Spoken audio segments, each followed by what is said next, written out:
So, in that kind of sense, then we're skipping the whole interview because then we come to my questions.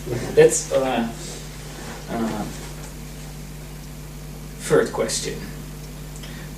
And First question? No, the third, not first. Third. I'm scared. It's about Islamic tradition.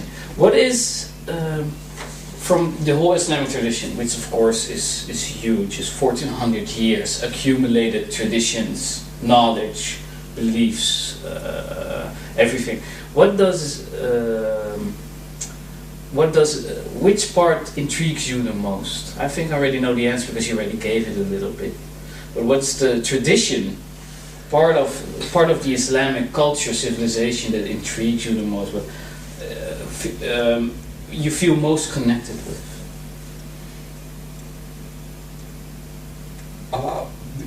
This is an academic question, so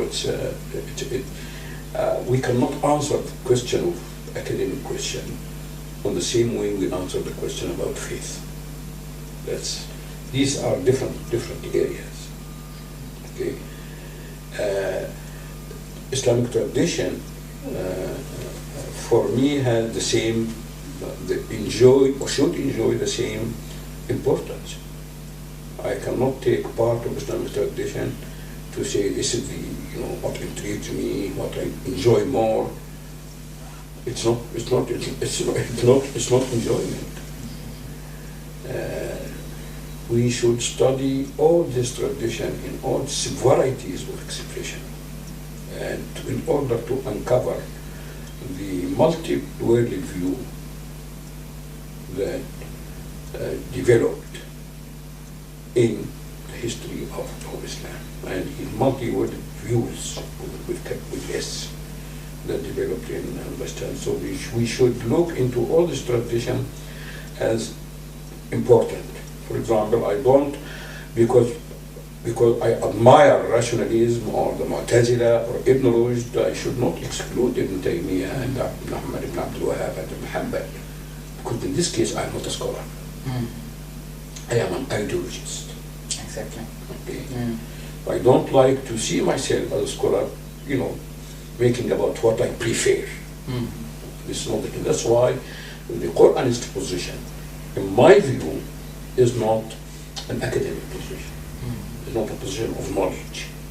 You cannot just whip off something to say, if we whip off this, we are safe. Exactly. Oh, it's very, very hallelujah. It's naive. Easy, naive solution. Exactly. So this is. But if, from a personal point of view, for example, you mentioned it's still I feel more with the spiritualist dimension of Islamic thought, especially when it is not in opposition to rationalist. And I am in rationalist when it does not, look down into faith.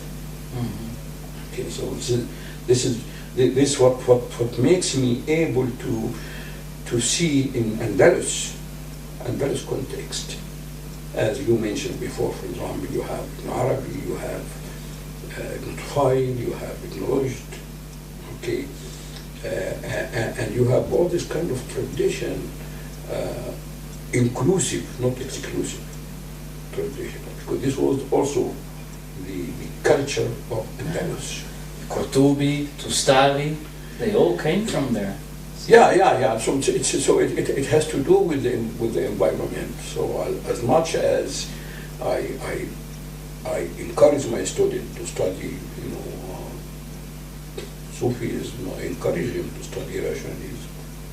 Okay, without making this as a super over this or this over this. The legal theory is very, very important. But of course, again, if we limit Islamic culture and Islamic tradition into the narrow Sharia worldview, this is again a reductionist approach. Exactly. So this is being a teacher and being supervisor with so many students. I cannot I cannot understand rationalism without understanding the legal theory. I cannot understand Paul without understanding mysticism. Okay? Because those people were not isolated from each other. Exactly. They are working within a context of worldview. The same culture. This is well, yeah, same worldview, I would say, not same culture, because we have cultures. But you can say, well, same worldview within the same culture. So it's very huge. We cannot speak about Islamic tradition in an easy way. It holds it. And when you say Islamic tradition, sometimes people, are, to think in terms of religion. Why Islamic tradition, Islamic here is not a religious concept. Islamic here is a civilizational concept. Okay, which include or should include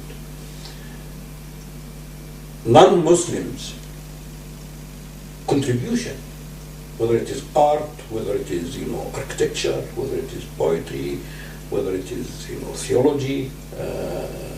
Okay, so this is all included in what we think Islamic. Okay, because it's just under the umbrella of the Islamic empire. That's why they call it Islamic. But we cannot really understand this Islamic, cultural tradition without paying attention to all these groups who contributed in the meaning production of this culture.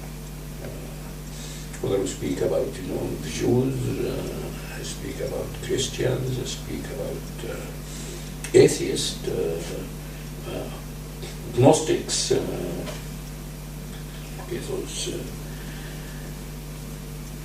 It's not to limit myself to chain of transmission like the Wahhabis. Wahhabis, they belong to Muhammad ibn Abdul Wahhab, who belong to Ibn Taymiyyah, who belong to Hanbalism. But if you see the chain, you see Hanbalism was reduced, was expanded by Ibn Taymiyyah, and then was poorly reduced by Ibn Abdul Wahhab. So the richness of Ibn Taymiyyah in the writing of Ibn Abdul Wahhab is he would disagree with Ibn Wahhab on other things. So this is the way we can see how the decadence of tradition, even following one school of thought. As a scholar, as a teacher, as an academician, I should not exclude because I love or I don't love this trend of thought or that trend of thought. Sometimes I say, so we belong to this culture, to this tradition, its complexity. Sounds like football clubs. And its complexity and its contradiction. Okay? So you cannot really pick up what you want and leave what you don't want. If you do this, you are not a scholar. Again, returning back to ideology. Exactly. That's my maybe I'm more with the spirituality. The spirituality is not limited to mysticism. Yeah, exactly. What would you like to change or renew in Islamic tradition? Everything. Tradition, if it continues without re-investigating, it will freeze. And when it freezes, it dies. But you never think that you would revive it. This is the fantasy. Or you revive Ibn Arabi. This is also fantasy. Or you revive Mu'tazila. This is fantasy. You need to understand, not to revive. Okay. You need to understand their context. Exactly. That produce their ideas. Exactly. And if you understand, if you explain, if you contextualize, you know the achievement and the limitation. But in a sense then, it's not renewal of tradition, it's renewal of approach to the old traditions. Yeah, Because of course contextualized. There is no approach to understand and to analyze tradition. It's only historical critical approach. Mm-hmm. That's the key. That's the key. That is the key. Okay. Otherwise, you will be like like having an empty bag, and you pick something from here and put it here, something from here and put it here, something put it here, and then you can make a bomb with all this kind of booking. You don't choose, you don't take elements here. You have to understand the systems, because these are systems of thought. Okay, that started and developed, made schools. Okay. This is more important than picking up something. Calling yourself neo-Mu'tazila. Something here. No, that's to understand. History is in a process of being made all the time. Mm-hmm. It's not finished. Exactly. Never history is finished. So how far we are going to recreate our history? Okay, and this is not possible without historical critical approach to everything. Everything. It's not a question of love or taste. It's a question of understanding, making sense of what happened in history, even about the Quran. And this is very dangerous. Very dangerous. We have 23 years of, we can call the Quranic knowledge. But you have, what about the pre-Quranic knowledge and the post-Quranic? Well, talking about Quranic studies. Can you really get into Quranic studies without knowing all these schools of thought, theology, philosophy, mysticism? Because it's all was about the Quran. I think the very little have been produced about genuine knowledge of what happened in the medieval history of Islam. They were all focused on the first 3 centuries. They were all focused on the first 3 centuries.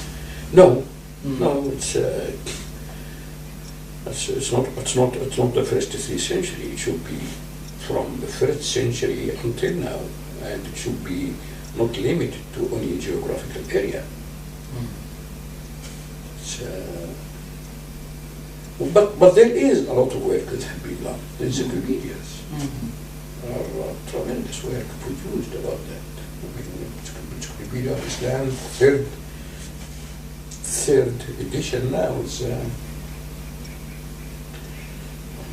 hundreds, thousands of people have been working very hard in all this different field of knowledge, linguistics, geography, history, history of ideas.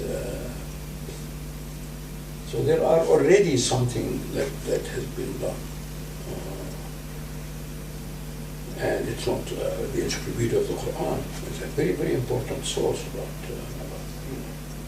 Quranic studies. The question is how to make this available knowledge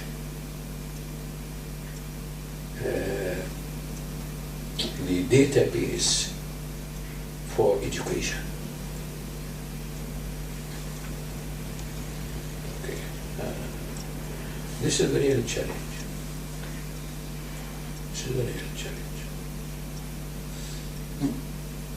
So, in a sense, the whole renewal of Islamic tradition is to understand the tradition a lot better instead of repeating it. And Because I don't understand the renew. I don't understand the concept of renewing. yeah, I mean, it's for me, it's a very, very. It's a rethinking tradition, and you cannot rethink without examining this tradition in its historical, social and historical context. The Mu'tazila is not one school of thought that you can summarize in one article. This is, no, there's a movement which started in so many different contexts. Okay, and then it became the Basran and the Baghdadis, and you have differences among the Basri Mu'tazili. yeah, differences between father and son. Among the Baghdadi Mu'tazili, it's a trend of thought that started very early in the 8th century and continued at least until Qadi Abdul Jabbar in the 11th century. And how far was it in Persia, in the Arab world? It's a big,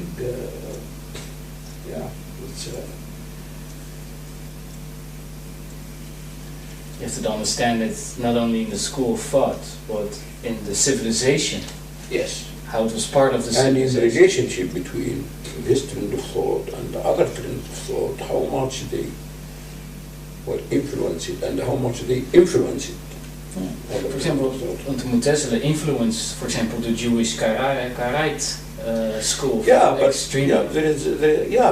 that's true. It's very complicated, but there is some tendency into simplify things and speak about the Mu'tazila as something that one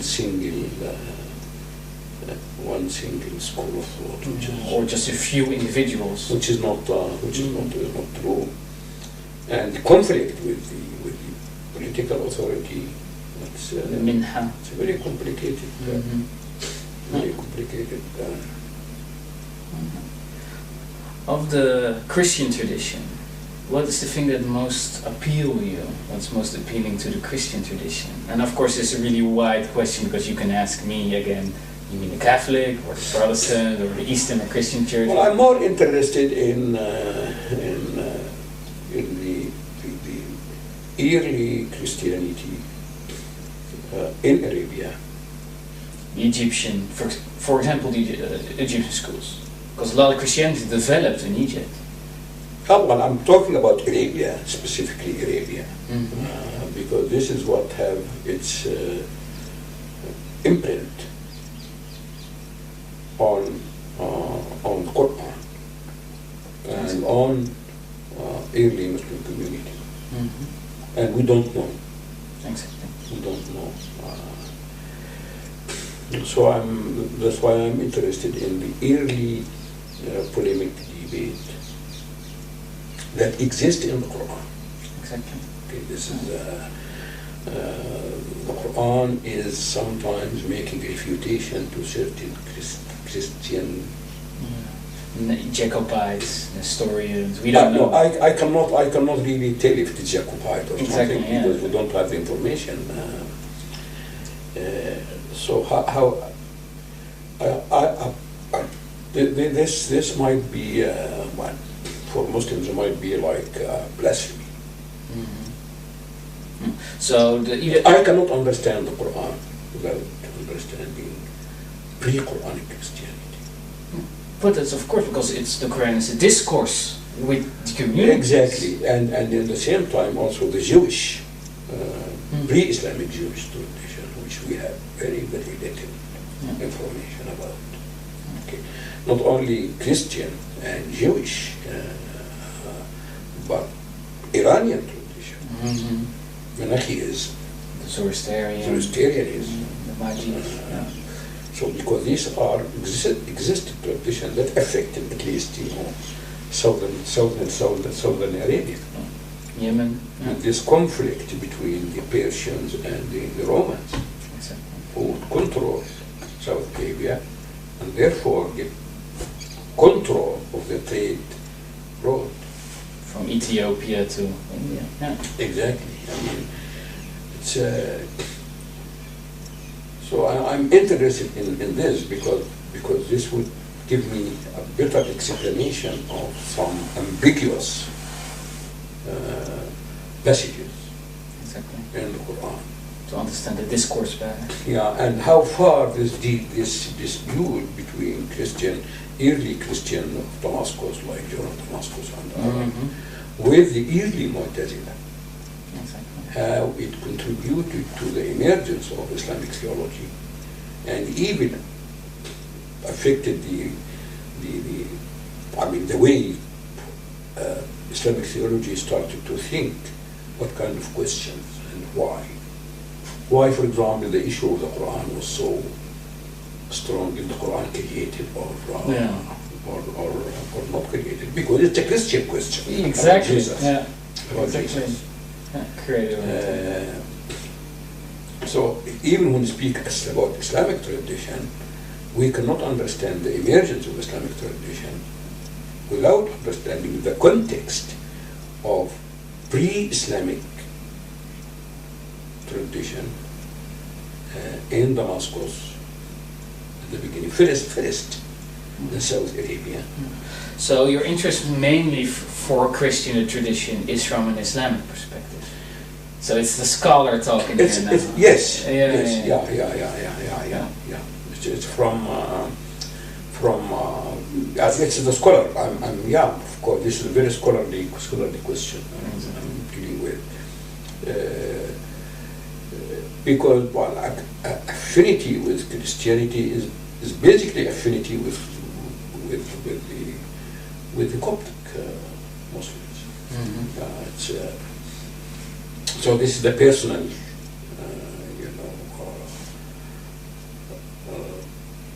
it's like a national, okay, a national affinity.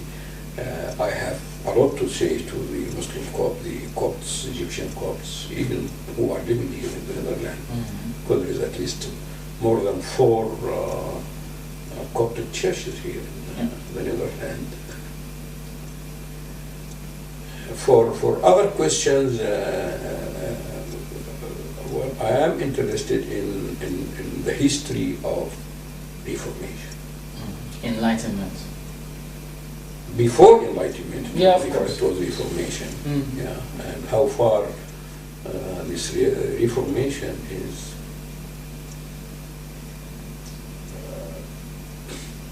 influenced by certain Islamic elements that came through translation. You see a connection between the translation projects from Al-Andalus and the Reformation? Yeah, no question about that. I mean, we know. I mean, this is common knowledge now. We know that. Not commonly accepted, but it's commonly. No, in the 12th century. I mean, this is information.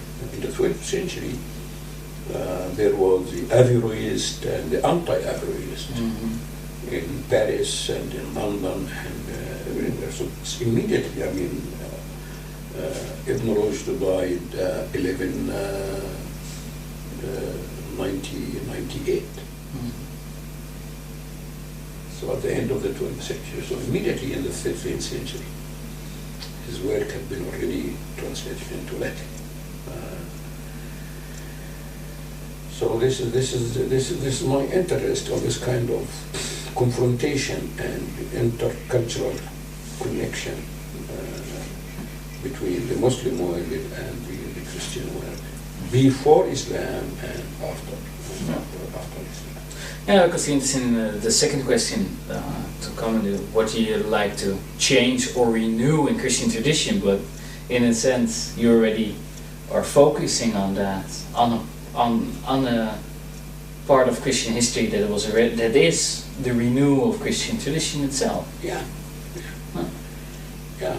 Because it's the question of reformation, how it started, what are the encouraging elements and the discouraging elements. Because you want to see how this could also be done in the Islamic. No. Because a lot of people would make that connection. I don't think that you cannot borrow an example or a model.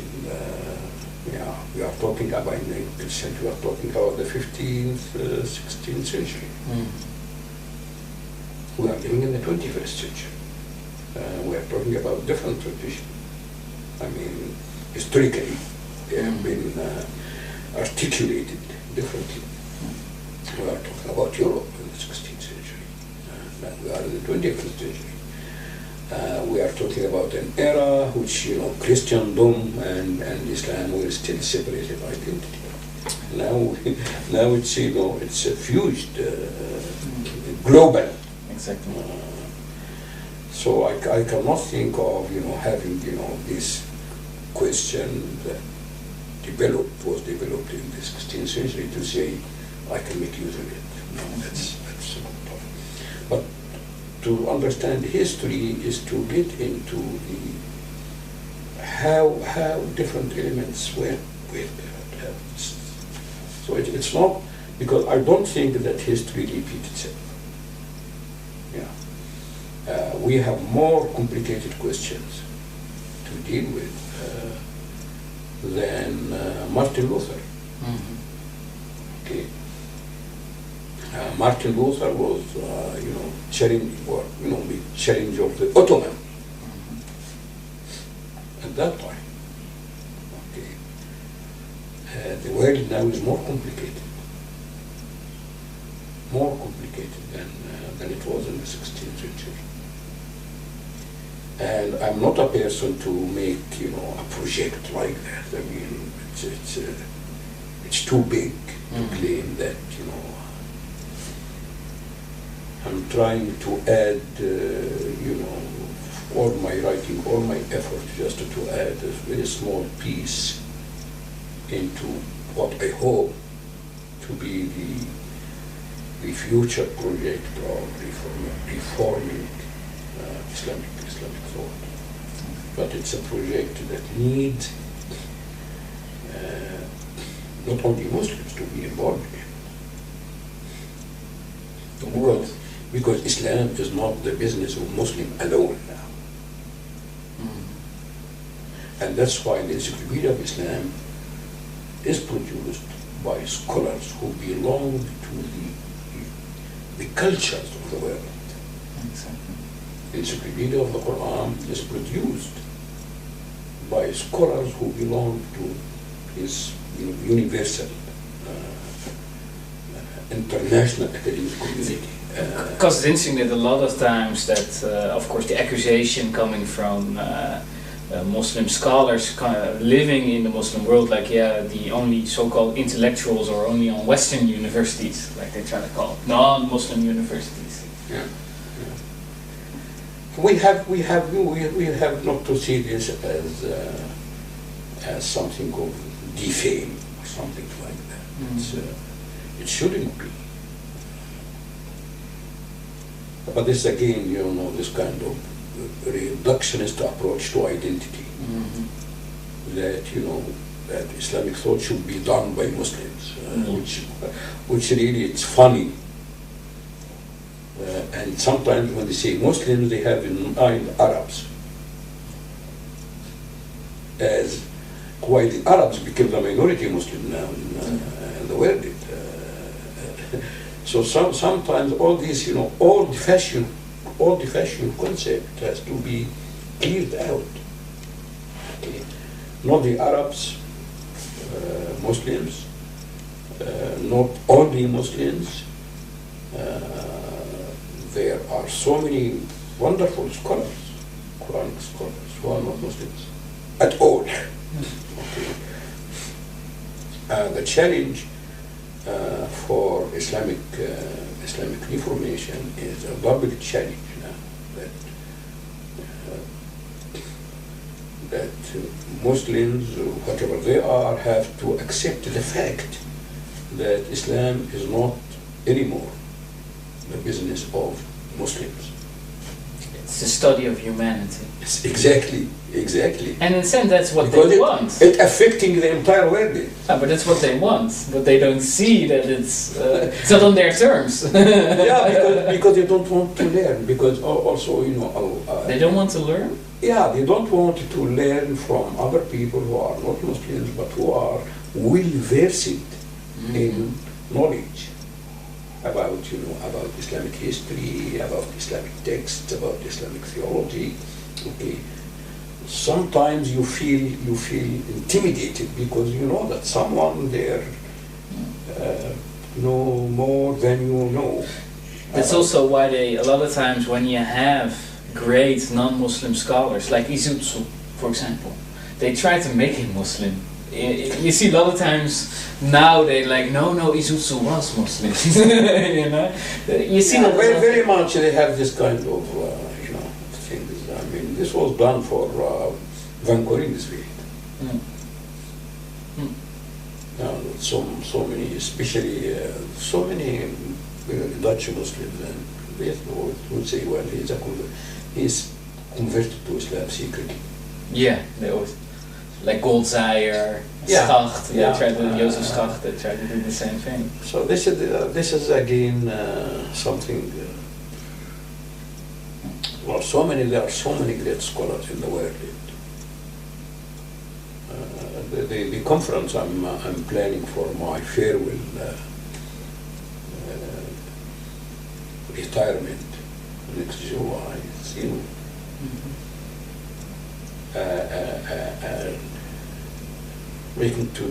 I try to make some sort of 2 panels about the Quran. Okay, the Quran from the perspective of a Muslim, the Quran from the perspective of non-Muslim scholar, like the Imams, for example. Okay. The scholarship should not be limited to being a Muslim or non-Muslim. Scholarship is a scholarship. It's acquired knowledge. Exactly. Okay. It has more to do with having respect for the subject. Exactly. Like I know, for example, Leemhuis has a lot of respect for the Quran. Yeah. So he's a wonderful Quranic study scholar.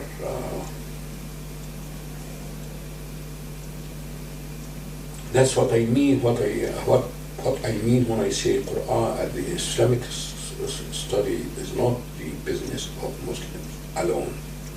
Exactly. That's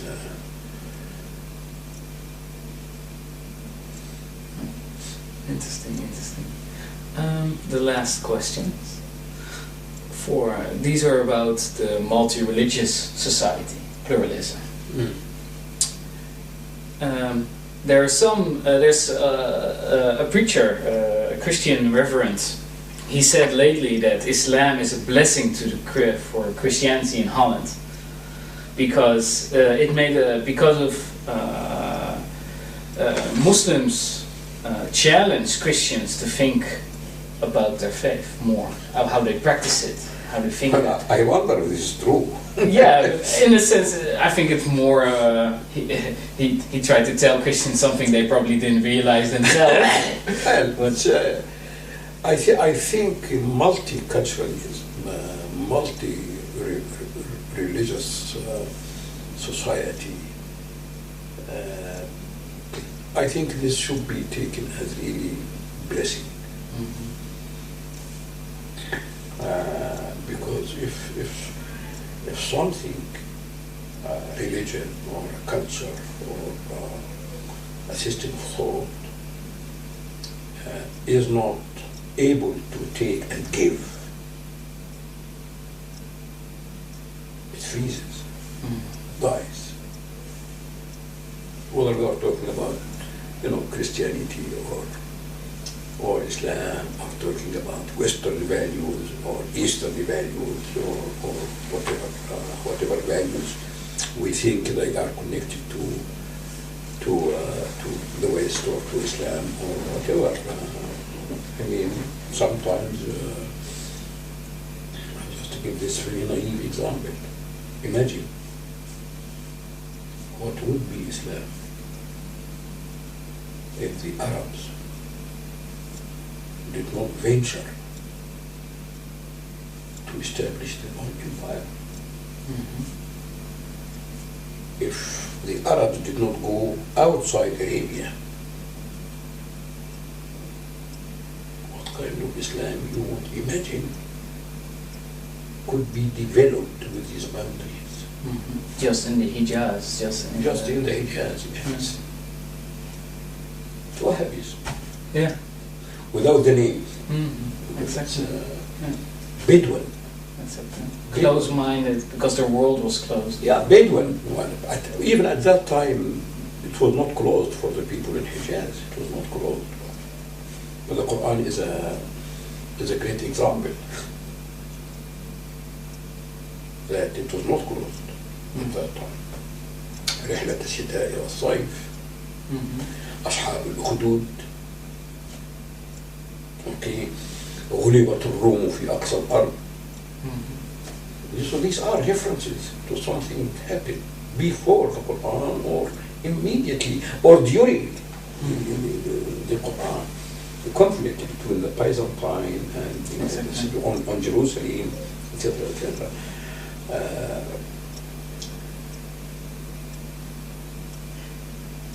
But what if? Okay, what if the Arabs were just very happy with their own, resources in Arabia, and they didn't go into this adventure? Because that's what they did. That's what they did. They had to do it. Why? Why did they have to do it? Because if they kept inside Arabia, they would have vanished. It was a world, they know about the world. If the Arab know, the Quran knows about this world. Exactly. Okay. So the Arab were under control of the Persian power on one hand and the Byzantine power on the other hand, with these two periphery states. Okay, so they needed to go out of the hawk. So maybe so this all has to do with this context. Exactly. So immediately, and it's of course it's astonishing for any historian how just in a very short time finished. It's still a mystery for a lot of people. Finished the Persian Empire. A lot of self and took 3/4 parts of the Byzantine Empire, and they established their empire. Exactly. The Umayyad, Damascus. They kept it. So they kept Arabia out of the tenets. I mean, even Ali, the fourth caliph, moved to Kufa. Yeah. Exactly. And then Muawiyah in Damascus. Exactly. They had to shift. That's the center. This is the center of Christianity. Yeah.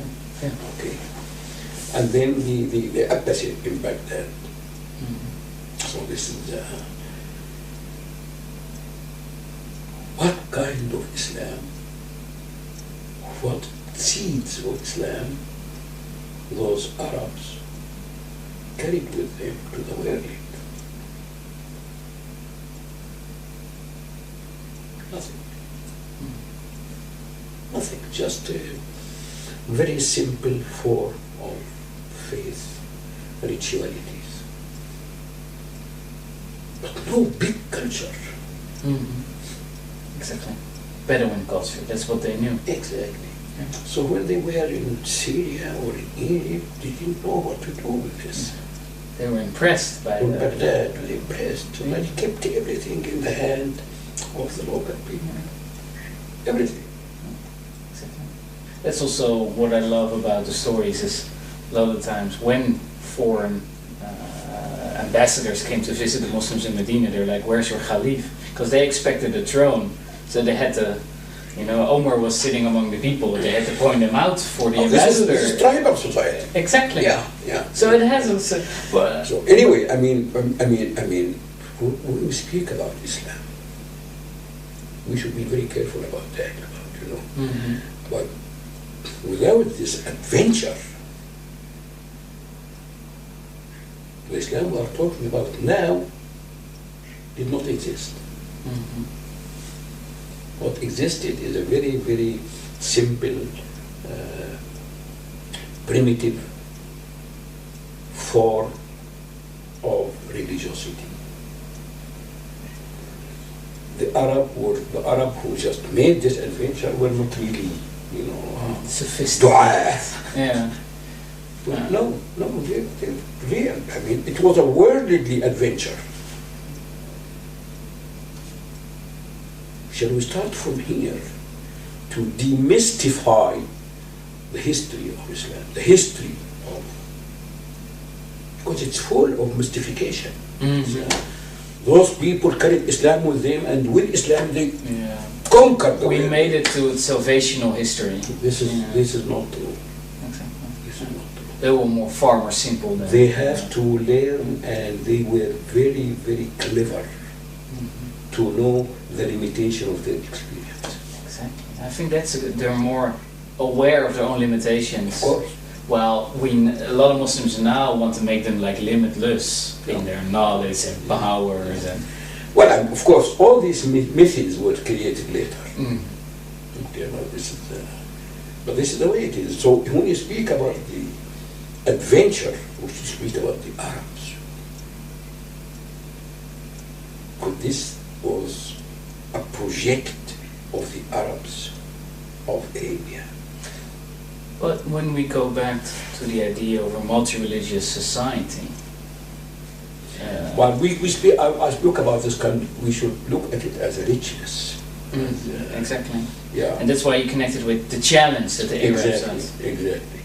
As a richness, I mean, multicultural, multilingual, multi-religious, multi-ethnic. This is Andalus. And within this multi-everything,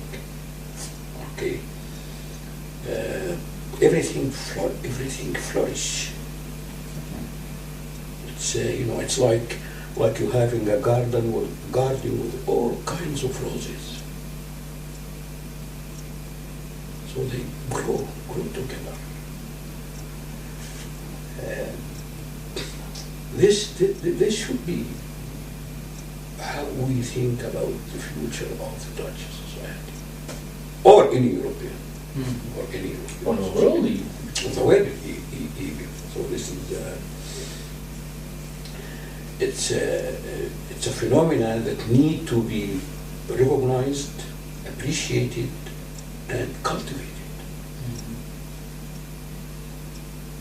But unfortunately, to the failure of the narrow worldview of politicians and unfortunately, some intellectuals,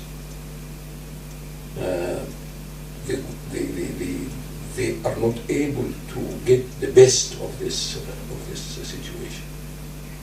Okay,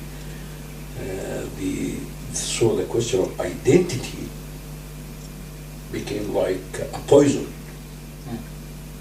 a poisonous question. Whether we speak about it, the question of identity in the Muslim world, where identity was reduced to being a Muslim, or the European identity or Western identity, when everything is reduced again, because it is directed against the other. Exactly. So this is a real dilemma. When you look at the Quran, does it for you acknowledge pluralism? It does. Of course, the Quran acknowledges it. I mean, just forget about certain passages in the Quran that seems to be, killing the other. Let's just, don't concentrate on this. Because they are historical? But the Quran, Islam, whatever it is, has no other choice. I mean, Christianity did not have a choice with Judaism. Judaism did not have a choice with all the pagan tradition before it. You don't have a choice. I mean, if so recognition of this is something that it's a historical fact.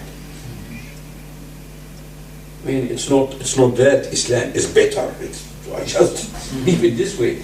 I mean, there are people, Christians and Jews and other, religious people living there.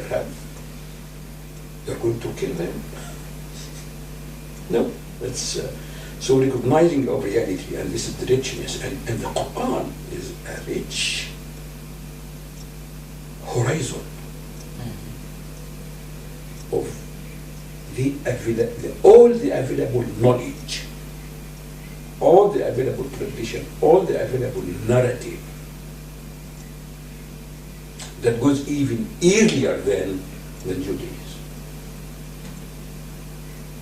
What do you mean by that? Even earlier than Judaism? Yeah, even there are some stories, some narrative in the Quran that is not in the Old Testament. A lot of elements, cultural elements that figure in the Quran that earlier than Judaism. Can you give an example? Because I'm thinking maybe about like Idris, or but they were not. They were seen as Arabian prophets. So. Well, whatever this were Saleh and Hud, something like that. It's Arabian, but there are so many elements. I mean, how far? I mean, the question is, how far Judaism is not the same after Christianity was established. The mother is the daughter is affecting the mother. Yeah. Reshaping the mother, and this is going all the time with tradition. I mean, it reacts on the questions that arises. Yeah. So it's I mean the words of the Quran have not yet been fully investigated. The words of the Quran. It's ideal, or it's how it sees the world? No, how much elements, cultural, mythological, narrative, was integrated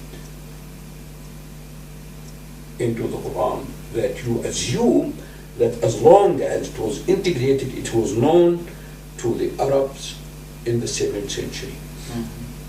It was known to them, because you cannot really bring something that is unknown in a discourse. That's what I mean by this kind of richness, okay, that need to be uncovered. Most it's not yet. Okay, you have to go into the encyclopedia of the Quran to find out. I mean, all this material. It's very rich. It belongs not to Arabia, it belongs to the Far East, the Near East cultural composition. But then you could say that God used the Arabian context, that civilization, that was really plural. You had the pagans, you had the Jews, you had the Christians. And then it tried to reach individuals of those different groups who became Muslim, and the Quran acknowledged the plurality of the civilization. It didn't expect everybody to become Muslim. You can see that in the Quran. It's naive to think like that. Of course. So, in a sense, God used a civilization So and this is also why you always say you need to understand that civilization, to understand the Quran. Right. So we can know how it talks to us. Right. Because it uses, the Quran doesn't use the Arabian language. This is what the gave Arabian culture. the first generation. I mean, they understood. Mhm. Of course, we don't have any report about their understanding, Mhm. but it's obvious they understood. Because all these elements that are integrated into the Quran, they were not alien to them. So they're part of their oral culture. Exactly. Including we know about how many Arab tribes